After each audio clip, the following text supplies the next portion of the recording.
భోగాపురం చేరుకున్న వైఎస్ జగన్ కు వైసీపీ శ్రేణులు ఘన స్వాగతం పలికాయి. జనం భారీగా తరలివచ్చారు. థ్యాంక్ యూ జగన్ అంటూ ప్లకార్డులు ప్రదర్శించారు. రోడ్డుకి ఇరువైపుల అభిమానులు బారులు తీరారు.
భోగాపురం చేరుకున్నారు వైసీపీ అధినేత వైఎస్ జగన్. వైసీపీ శ్రేణులు ఘన స్వాగతం పలికాయి. దీనికి సంబంధించి పూర్తి డీటెయిల్స్ మా ప్రతినిధి నాయుడు శ్రీకాకుళం జిల్లా నుంచి లైవ్ లో అందించడానికి సిద్ధంగా ఉన్నారు.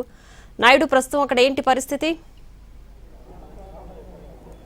ప్రియా, ఏదైతే వైఎస్ జగన్మోహన్ రెడ్డి శ్రీకాకుళం జిల్లా పర్యటనకు వస్తున్నారో దీనికోసం చాలా కార్యకర్తలు, వైసీపీ శ్రేణులు అందరూ కూడా జాతీయ రహదారి పొడుగునా ఎదురు చూస్తున్నటువంటి పరిస్థితి. శ్రీకాకుళం జిల్లా ముఖద్వారం పైడి భీమవరం వద్ద ఘన ఈ రణస్థలం వరకు కూడా ఒక ర్యాలీ అనేది పెద్ద ఎత్తున కొనసాగుతున్నటువంటి పరిస్థితి కనిపిస్తుంది. ప్రస్తుతం మనం జైలు వద్ద ఉన్నాం. జిల్లా కారాగారం వద్ద ఇప్పటికే కొంతమంది వైసీపీ నేతలు ఇక్కడికి చేరుకున్నారు. ఇటువైపు మనం చూసుకున్నట్లయితే పలాస, ఇచ్చాపురం, టెక్కలి, పాతపట్నం తదితర ప్రాంతాల నుంచి పెద్ద ఎత్తున వైసీపీ శ్రేణులన్నీ కూడా శ్రీకాకుళం నియోజకవర్గానికి చేరుకున్నారు. శ్రీకాకుళం నియోజకవర్గం అంపోలు జంక్షన్ వద్ద పెద్ద ఎత్తున చేరుకున్న వాళ్ళందరూ కూడా వైఎస్ జగన్ కోసం ఎదురు చూస్తున్నటువంటి పరిస్థితి అయితే ఉంది. తమ అధినేత ఎప్పుడు వస్తారని వాళ్ళందరూ కూడా ఎదురు చూస్తున్నటువంటి పరిస్థితి కనిపిస్తుంది. అయితే ముఖ్యంగా మనము ఇక్కడ ఏదైతే కారాగారం వద్ద కానీ మనం ఉన్నటువంటి పరిస్థితి కానీ చూసుకున్నట్లయితే 3 అంచెల భద్రత తర్వాత ప్రతి ఒక్కరిని కూడా ప్రతి వాహనాన్ని చెక్ చేస్తున్నారు. ప్రతి ఏదైతే వ్యక్తులను కూడా చెక్ చేసి లోపలికి పంపిస్తున్నటువంటి పరిస్థితి ఉంది. ఇప్పటికే బొత్స సత్యనారాయణ గారు ఎక్కడికి చేరుకున్నారు. ఆయనతో పాటు మరో ఇద్దరు ఎమ్మెల్సీ ఎవరైతే నర్తు రామారావు ఉన్నారో ఇద్దరు ఎమ్మెల్సీలతో పాటు వైఎస్ జగన్ గారు ఈరోజు ఏదైతే ములాఖత్లో కలవనున్నారు. ఏదైతే తన కుమారుడు బైక్ యాక్సిడెంట్ కేసులో రిమాండ్ ఖైదీగా ఉన్నటువంటి శ్రీధర్ అప్పలరాజుని ఆ ములాఖత్లో కలిసి పరామర్శించున్నారు. కుటుంబ సభ్యులకు కూడా ఏదైతే వాళ్ళు ధైర్యం చెప్పేటటువంటి అవకాశం ఉంది. ఈ నేపథ్యంలోనే ఎన్నికల తర్వాత మొదటిసారిగా శ్రీకాకుళం జిల్లాకు వస్తున్నటువంటి తమ అధినేత వైఎస్ జగన్ కు స్వాగతం పలికేందుకు అందరూ కూడా అభివాదం చేసేందుకు పెద్ద ఎత్తున ఏదైతే వైసీపీ శ్రేణులు జిల్లా వ్యాప్తంగా ఉన్నటువంటి ఉమ్మడి జిల్లా వ్యాప్తంగా ఉన్న 10 నియోజకవర్గాల నుంచి జాతీయ రహదారి పొడవునా ఉన్నటువంటి పరిస్థితి. ఇప్పటికీ చాలా సమయం అయింది. 2 గంటల ప్రాంతానికే కారాగారం వద్దకు చేరుకోవాల్సినటువంటి పరిస్థితి ఉన్నప్పటికీ కూడా మనం చూసుకున్నట్లయితే ఇప్పుడు ఇంకా మనం చూసుకున్నట్లయితే 2 గంటల ఆలస్యంగా ఏదైతే కొనసాగుతున్నటువంటి పరిస్థితి అయితే ఉంది. ఇంకా ఏదైతే క్యాన్వాయ్ అనేది ముందుకు కదలినటువంటి పరిస్థితి. రణస్థలం వరకు వచ్చారు. ఇంకా 20 కిలోమీటర్లు ఏదైతే ఇంకా ఉంది. 20 కిలోమీటర్ల తర్వాత జాతీయ రహదారి నుంచి మరో 2.5 కిలోమీటర్లు అంపోలు జైలు వరకు కూడా వచ్చేటటువంటి పరిస్థితి ఉంది. ప్రియా, ఇక్కడ వచ్చిన తర్వాత సుమారు 4:30 ఆ ప్రాంతం వరకు కూడా వచ్చేటటువంటి పరిస్థితి అయితే మనకు కనిపిస్తూ ఉంది. మరి కాసేపట్లో వైసీపీ అధినేత వైఎస్ జగన్ ఈ కారాగారం వద్దకు చేరుకున్నారు. ఏదైతే మాజీ మంత్రి శ్రీధర్ అప్పలరాజుతో కొద్దిసేపు ములాఖత్ అయిన తర్వాత బయటకు వచ్చి మీడియా కూడా బ్రీఫ్ చేసేటటువంటి అవకాశం ఉంది. ఇదే ప్రాంతంలో మీడియా సమావేశం కూడా జగన్ నిర్వహించనున్నారు. ఏదైతే ఇప్పటికే వైసీపీ నేతలు ఇక్కడ ఉన్నటువంటి ఏదైతే సీనియర్స్ కానీ చాలా మంది మాట్లాడుతున్నటువంటి పరిస్థితి. అన్యాయంగా ప్రజల గొంతు నొక్కి ప్రయత్నం చేస్తున్నారు. ప్రజల గొంతుకు వినిపించేటటువంటి అప్పలరాజును ఒక బైక్ యాక్సిడెంట్ కేసులో ఇరికిచ్చారనే విషయాన్ని ఆరోపణలు అయితే చేస్తున్నటువంటి పరిస్థితి కనిపిస్తుంది. అందుకోసం అని చెప్పి ఉన్నటువంటి ఏదైతే పలాస ప్రాంతం నుంచి పెద్ద ఎత్తున తరలి వచ్చినటువంటి పరిస్థితి మనం చూస్తున్నాం. ఇలా అన్ని నియోజకవర్గాల నుంచి కార్యకర్తలు, వైసీపీ నేతలు అందరూ కూడా ఈ జైలు ప్రాంగణం చుట్టూ ఉన్నప్పటికీ కూడా కట్టుదిట్టమైనటువంటి భద్రతా ఏర్పాట్లు చేయడం, పోలీసులు పెద్ద ఎత్తున బందోబస్తు ఏర్పాటు చేశారు. ఏ విధమైనటువంటి లోపలికి 8 వెహికల్స్ మాత్రమే పంపిస్తామని చెప్పి నిన్నటి నుంచి కూడా పోలీసులు కూడా చెబుతున్నారు. అదేవిధంగా ఏర్పాట్లు అయితే చేశారు. మనం చూడొచ్చు అంపోలు వద్ద కూడా పెద్ద ఎత్తున ఉద్రిక్తత నెలకొంది. చాలా మంది ముందుకు వచ్చేందుకు ప్రయత్నిస్తే తోపులాట కూడా జరిగినటువంటి పరిస్థితులు కనిపిస్తున్నాయి. మరోవైపు చూసినట్లయితే పైడిభీమవరంలో బొత్స సత్యనారాయణ కూడా అడ్డుకున్నటువంటి పరిస్థితి. ఎక్కడికక్కడ లీడర్స్ని కానీ చాలా మంది వైసీపీ ద్వితీయ శ్రేణి నేతలు కూడా అడ్డుకుంటున్నటువంటి పరిస్థితులు అయితే ఉన్నాయి. అయితే మరి కాసేపట్లో జగన్ ఇక్కడికి వచ్చేటప్పటికి జనం అంతా కూడా ఈ ప్రాంగణానికి చేరుకునేటటువంటి అవకాశం అయితే కనిపిస్తుంది. ప్రియా, నాయుడు అయితే ఆంక్షలు ఉన్నప్పటికీ అభిమానులు పెద్ద సంఖ్యలో చేరుకున్నారు అక్కడికి. ఇంకా అక్కడ జనసాంద్రత ఎలా ఉంది? పోలీసులు ఎటువంటి ఆంక్షలు అమలు చేస్తున్నారు?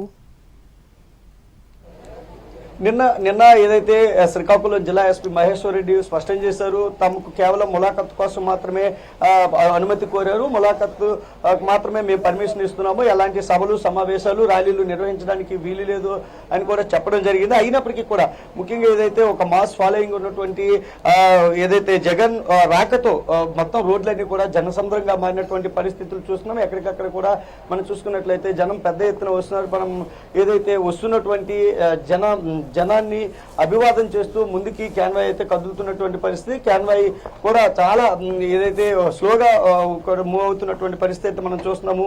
ఇప్పుడే మనకి ఏదైతే మన విజువల్స్ లో చూడొచ్చు, ధర్మాన ప్రసాద్ మాజీ మంత్రి ఆయన ఏదైతే ఈ ప్రాంగణానికి చేరుకున్నటువంటి పరిస్థితి అయితే మనం చూస్తున్నాం. ఇలా ప్రతి ఒక్కరు లీడర్స్ చాలా మంది వస్తున్నారు. అయితే వీళ్ళందరినీ కూడా గేట్ దగ్గర అడ్డుకుంటున్నటువంటి పరిస్థితి అయితే కనిపిస్తుంది. ప్రియా, గేట్ లోపలికి ఎవరికి కూడా అనుమతి లేదు. మనకి కేవలం ముగ్గురికి మాత్రమే వైసీపీ అధినేత జగన్ తో పాటు శాసనమండలి విపక్ష నేత బొత్స సత్యనారాయణ, మరోవైపు ఏదైతే ఎమ్మెల్సీ నత్తు రామారావు, వీళ్ళ ముగ్గురికి మాత్రమే లోపలికి అనుమతి ఉంది. వీళ్ళ ముగ్గురిని లోపలికి పంపించేటటువంటి అవకాశం ఉంది. మిగతా వారిని అందరినీ కూడా ఇదే గేట్ బయటే వీళ్ళందరూ కూడా వేచి చూసేటటువంటి అవకాశం ఉంది. కానీ ఈ ప్రాంగణానికి జైల్ రోడ్డు అనేది కంజెస్టెడ్ గా ఉంటుంది. ఇక్కడికి ఎవరిని కూడా లోపలికి వచ్చేటటువంటి అవకాశం అయితే లేదు. అందరినీ కూడా మూడు నాలుగు దగ్గరలో ఆపి మొత్తం కూడా పోలీసు బందోబస్తు ఏదైతే మనకి ప్రధానమంత్రి ప్రోగ్రాం కూడా భోగాపురంలో ఉన్నటువంటి నేపథ్యంలో వచ్చిన బందోబస్తు అంతా కూడా ఇక్కడికి మనకి కనిపిస్తూ ఉంది. పెద్ద ఎత్తున పోలీస్ అంతా కూడా ఈ ప్రాంగణాన్ని తమ అధీనంలోకి తీసుకున్నటువంటి పరిస్థితి అయితే ఉంది. అందరూ కూడా ఏదైతే మనం చూడొచ్చు వస్తున్నటువంటి ప్రతి ఒక్కరిని కూడా ఎక్కడికక్కడ నిలుపుదల చేసి జాతీయ రహదారికి పరిమితం చేస్తున్నటువంటి పరిస్థితులు అయితే ఉన్నాయి. ప్రియా, నాయుడు అయితే రోడ్డు మార్గం గుండా వైఎస్ జగన్ ప్రయాణిస్తున్న నేపథ్యంలో అభిమానులంతా పెద్ద ఎత్తున చేరుకున్నారు. మరి మాజీ మంత్రి సీదిరి అప్పలరాజును ఎగ్జాక్ట్గా ఏ టైంకి కలిసే అవకాశం ఉండొచ్చు? ములాఖత్ ఏ టైంకి ఉండొచ్చు అంటారు? ప్రియా, మనం చూడు ఏదైతే 2 గంటల సమయానికి మనకి ఏదైతే యాక్చువల్ గా ములాఖత్లో కలిసేటటువంటి పరిస్థితి ఉన్నప్పటికీ కూడా జగన్ క్యాన్వాయ్ అనేది చాలా స్లోగా వస్తుంది. దానికి కారణం పెద్ద ఎత్తున వస్తున్నటువంటి జన స్పందన మనం చూడొచ్చు. ఏదైతే వైజాగ్ లో ఆయన దిగిన దగ్గర నుంచి కూడా ఎక్కడికక్కడ పెద్ద ఎత్తున ఏదైతే జన ప్రభంజనం అనేది కొనసాగుతూ ఉంది. ముఖ్యంగా ఈ ఉత్తరాంధ్ర ప్రాంతానికి అది కాకుండా శ్రీకాకుళానికి ఎన్నికల తర్వాత ఇదే రావడం. సో వైసీపీ శ్రేణులు కూడా చాలా 2 సంవత్సరాలుగా ఆయనతో డైరెక్ట్ టచ్ లో లేనటువంటి పరిస్థితి. ఈ నేపథ్యంలో ఒకసారి తమ అధినేతను చూడాలి, ఆయనకి అభివాదం చేయాలనేటటువంటి దీంతోనే పెద్ద ఎత్తున మనకి కనిపిస్తున్నటువంటి జనసందోహం దానికి మనం కారణంగా చెప్పొచ్చు. ఎక్కడ చూసినా మనం ఏదైతే పైడిభీమవరం కానీ, రణస్థలం, చిలకపాలెం, ఇటు శ్రీకాకుళం వరకు కూడా జనం రోడ్డుకి ఇరువైపులా కూడా ఉన్నటువంటి పరిస్థితులు మనం చూస్తున్నాం. అయితే చిలకపాలెం తర్వాత శ్రీకాకుళం నుంచి ఏదైతే జాతీయ రహదారికి వస్తారు, అంపోలు జంక్షన్ లో కూడా చాలా పెద్ద ఎత్తున జనమంతా గుమ్ముకూడి ఉన్నటువంటి పరిస్థితులు అయితే కనిపిస్తున్నాయి. ముఖ్యంగా మనం చూడొచ్చు వస్తున్నటువంటి నేతలందరూ కూడా ఇదే ఏదైతే జైలు బయట జైలు ప్రహరీ బయట వీళ్ళందరూ కూడా వేచి చూస్తున్నటువంటి పరిస్థితి.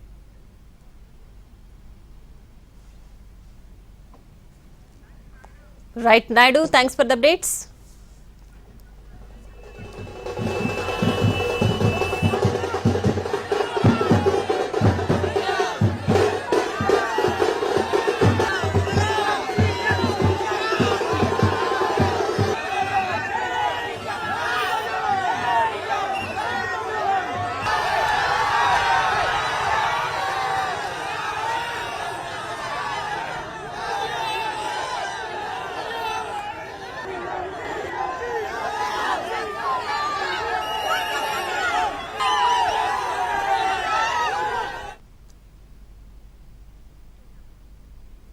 వైఎస్ జగన్ శ్రీకాకుళం పర్యటనలో పోలీసులు వ్యవహరించిన తీరును పార్టీ శ్రేణులు తప్పుపడుతున్నాయి.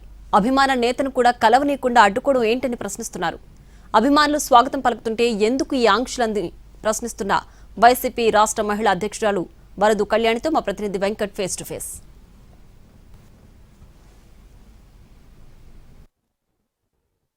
శ్రీకాకుళం జిల్లాలో పర్యటన కోసం మాజీ ముఖ్యమంత్రి వైఎస్ జగన్మోహన్ రెడ్డి ఈరోజు వస్తున్న నేపథ్యంలో ఆయనకి ఆహ్వానం పలికేందుకు కార్యకర్తలు నాయకులు పెద్ద ఎత్తున రోడ్లపైకి రావడం జరిగింది. ప్రస్తుతం మనతో పాటు ఎమ్మెల్సీ వరదు కళ్యాణి గారు ఉన్నారు. ఆమెతో మాట్లాడే ప్రయత్నం చేద్దాం. మేడం, ఈరోజు చూస్తున్నాం వైఎస్ జగన్మోహన్ రెడ్డి శ్రీకాకుళం పర్యటనలో పోలీసులు ఎంత ఆంక్షలు పెడుతున్న నేపథ్యంలో మీరు ఏమని దీనిపైన ప్రస్తావిస్తారు?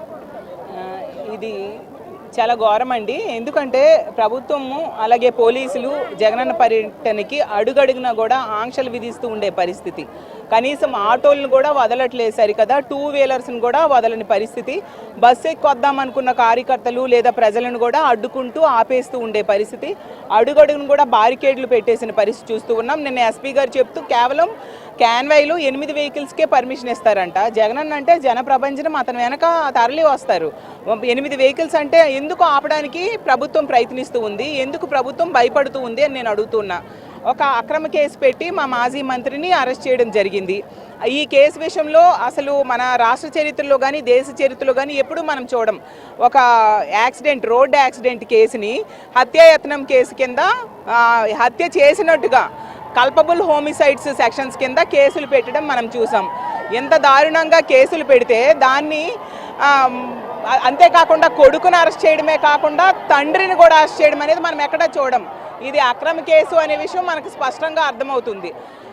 అంతేకాకుండా ఎల్లో మీడియా అవ్వచ్చు, వీళ్ళ ఫేక్ న్యూస్ ఫ్యాక్టరీలు తప్పుడు ప్రచారం చేస్తూ ఉన్నాయి. జగన్మోహన్ రెడ్డి గారు కనుక వస్తే నిజాలు ప్రజలకు తెలిసిపోతాయని భయపడి ఈరోజు ఈ విధంగా సాకులు చూపించి ఆంక్షలు విధించి ప్రజలు రాకుండా చేయడానికి చూస్తూ ఉన్నారు. పేరేమో భద్రత అని చెప్తున్నారు, కానీ ఇది భద్రత కాదు, రాజకీయ నిర్బంధం అనేది ప్రజలందరూ ఖచ్చితంగా తెలుసుకున్నారు. పర్యటనలో కూడా పెద్ద సంఖ్యలో మహిళలు కూడా వచ్చినట్టున్నారు. దాన్ని ఎందుకంటారు? ఎంత అభిమానం పెంచుకున్నారా, లేకపోతే వాళ్ళకి ఏమైనా ఇబ్బందుల మీద వచ్చారని మీకు ఎట్లా మీతో మాట్లాడేటప్పుడు ఏం చెప్తున్నారు? జగన్ అనే పేరే ఒక బ్రాండ్ అండి. జగనన్నని చూడడానికి, జగనన్నకి సంఘీభావం తెలియజేయడానికి ప్రజలు పెద్ద ఎత్తున తరలి వస్తూ ఉంటారు. అతను 5 ఏళ్ళు ముఖ్యమంత్రిగా పరిపాలించినప్పుడు కూడా ముఖ్యంగా మహిళలకి, రైతులకి, విద్యార్థులకి, ఉద్యోగులకి అందరికి కూడా వాళ్ళ సంక్షేమం కోసం, అభివృద్ధి కోసం ఎంతగానో పోటీ పడ్డారు. ముఖ్యంగా మహిళలకి ఇచ్చిన ప్రతి పథకం కూడా మహిళల పేరుని ఇస్తూ వాళ్ళని ఆర్థికంగా, రాజకీయంగా, సామాజికంగా ఉన్నత స్థానంలో కూర్చోబెట్టడానికి ఎంతగానో కృషి చేశారు జగన్మోహన్ రెడ్డి గారు. అందువలన మహిళల్లో జగనన్న అంటే విపరీతమైన అభిమానం. అసలు ఈ మొన్న ఎన్నికల్లో వాళ్ళు జగనన్న కంటే ఎక్కువ మేలు చేస్తాని ఓట్లు వేయించుకొని తప్పుడు ప్రచారం చేసి ప్రజలు నమ్మించి ఓట్లు వేయించుకొని ఈరోజు తీసుకుంటే ఏ ఒక్క హామీ కూడా అమలు చేయలేదు. మహిళలు నెట్ట నిలువుగా మోసం చేసిన పరిస్థితి మనం చూస్తూ ఉన్నాము. కాబట్టి వాళ్ళకి అర్థమవుతుంది జగనన్న అయితే మాట తప్పని వ్యక్తి, మాట తప్పని మడమి తప్పని నాయకుడు ఎవరైనా ఈ రాష్ట్రంలో ఉన్నారంటే అది ఒక్క జగన్మోహన్ రెడ్డి గారే. అతనికి మనం సంఘీభావం తెలియజేద్దాం, అతనికి అండగా ఉందాము అని ప్రజలు భావించి, ముఖ్యంగా మహిళలు భావించి జగనన్న ఎక్కడికి వచ్చినా కూడా తండోపతండాలుగా తరలి వచ్చి జగనన్నకి అండగా నిలబడుతూ సంఘీభావం తెలియజేస్తూ ఉన్నారు. దాదాపు ఏదైతే ప్రజల్లో ఆకాంక్ష జగన్మోహన్ రెడ్డి యొక్క పూర్తి సంక్షేమాలు ప్రజలకి అందని నేపథ్యంలోనే ప్రతి ఒక్కరు కూడా ముందుకొచ్చి సంఘీభావం తెలుపుతున్నారు.